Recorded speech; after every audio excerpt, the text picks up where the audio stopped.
সাংঘাতিক ধুনীয়া। এই 12 বজাৰ আগে আগে ময়ো এটা গান ৰিলিজ কৰিছোঁ। এই গীতটিৰ নাম গানৰ জুবিন প্ৰাণৰ জুবিন। জুবিন গাৰ্গৰ 10টা দিশ আছে। তেখেতৰ 10 দিশ সামৰি এটা গীতত সামৰা সম্ভৱ নহয়। তথাপি বাৰ্থডে বুলি অকল 2টা দিশ সামৰিছোঁ। গানৰ জুবিন প্ৰাণৰ জুবিন। প্ৰকৃতি প্ৰেমী জুবিন, বন্যজন্তু প্ৰেমী জুবিন, দিব্যাংগ প্ৰেমী জুবিন, আৰ্তজনৰ সহায়ক জুবিন, অসম প্ৰেমী জুবিন, ভাৰত প্ৰেমী জুবিন, সেইবোৰ বেলেগ বেলেগ বহুত ঠিকান আছে। যা হওক গানৰ যদি মই এই গীতটি ভাৱটো কেতিয়া আহিছিল, যিদিনাখন গৰিমা বৌয়ে দাদাৰ অস্থি বিসৰ্জন দিবলৈ গৈছে। এতিয়া ভিজুৱেলবোৰ আপোনালোকৰ টিভিবোৰত দেখিছে। হঠাৎ মনলৈ আহিছে যে কাহানিও নাভাগৰা মানুহজন নগৰিলা সাগৰৰ নীলিম আমি কেনেকে মানি লওঁ। যিজন মানুহে কোন ভাগৰ আমি ভাগৰো তেখেত ভাগৰ সেই মানুহজন কেনেকে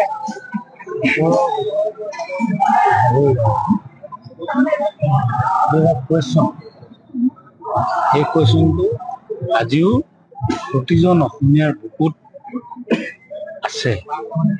সেইকাৰণে আমি জুবিনদাৰ ন্যায় বিচাৰিছোঁ। এই মহাপুৰাণ ৰহস্য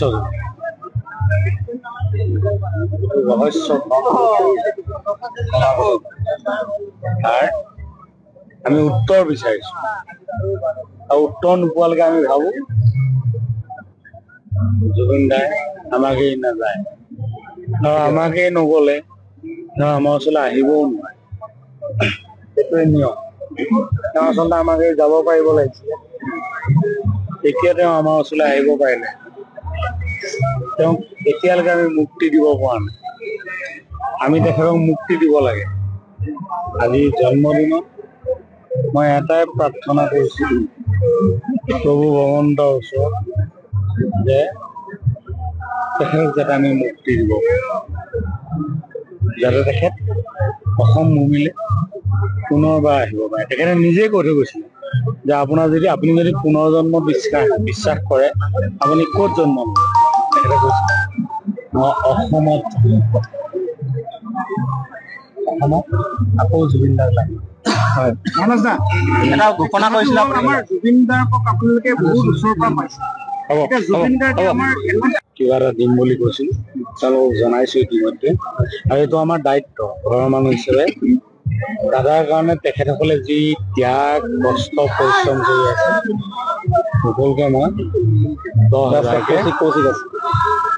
এটা মৰম যাচিম। প্ৰত্যেক প্ৰাৰ্থী গণতান্ত্ৰিক যেতিয়ালৈকে চৰকাৰে নিদিব তেতিয়ালৈকে আপুনি দি থাকিব। মই এই মাহত দিছোঁ। মই ভাবোঁ জুবিনদাক ভাল পোৱা লক্ষ লক্ষ অনুৰাগী আছে। তাৰ মাজত অজস্ৰজন আৰ্থিকভাৱে বলৱান মানুহ আছে। এই কথাটো তেওঁলোকক মন চুৱাবলৈ কৈছোঁ, যাতে এই যে ল'ৰাকেইজন ছোৱালী কেইগৰাকী দিনে ৰাতিয়ে যে অহৰহ ইয়াত খাটি আছে, গোটেই চাফা কৰিছে ৰাতিপুৱা, তেখেতসকলক কিবা এটা যেন আমি দিব নালাগে। ইয়াত তেখেতসকলৰ সন্মানৰ কাৰণে, তেখেতসকলৰ মৰমৰ কাৰণে আৰু তেখেতসকলৰ পৰিয়ালৰ দায়িত্বৰ কাৰণে, যি নিজক আজি জুবিনদাৰ কাৰণে ইয়াত উৎসৰ্গা কৰি দিছে। তেখেতসকলে কোনেও নাজানিছিলে যে সোণাপুৰলৈ জুবিনদা আহিব। হঠাৎ হৈছে ন সিদ্ধান্তটো। তাৰপিছৰ পৰা তেওঁলোক নিৰন্তৰভাৱে ইয়াত কৰ্মৰত হৈ আছে। মই কি বুলি তেওঁলোকক ধন্যবাদ জনাম কোনো ভাষা নাই। সেইকাৰণে মই ভাবিছোঁ, মই সিদিনাই ঘোষণা কৰিছোঁ যে জুবিনদাৰ বাৰ্থডে দিনা তেখেতসকলক মই কিবা এটা দিয়ে। পইচাটো পৰিমাণটো উল্লেখ কৰিব নাপাইছিলে, ওলাই গ'ল আৰু কিনো। মোৰ সাংস্কৃতিক সমাজ বিচাৰিছিল নে আমাৰ মোৰ গানটোৰ মাজতে সকলো ভাগে আছে। কাৰণ তাত গানৰ আৰু প্ৰাণৰ জুবিন দুজনকে মই দেখুৱাইছোঁ তাত মই লিখিছোঁ যে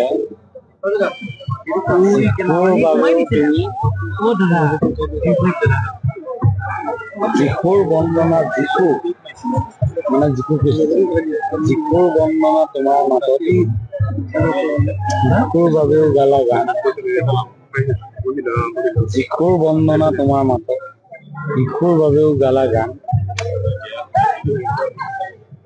জিকিৰ কাৰবালা বৈষ্ণৱী প্ৰাৰ্থনা গালা সংস্কৃত শ্লোক তুমি প্ৰাণৰ জুবিন তুমি গানৰ জুবিন আপুনি খন্তেক আগতে এটা ঘোষণা কৰিছে যে যিকোনো খবৰৰ বাবে যোগাযোগ কৰক 7099017330 লগতে 7099017110 নম্বৰত।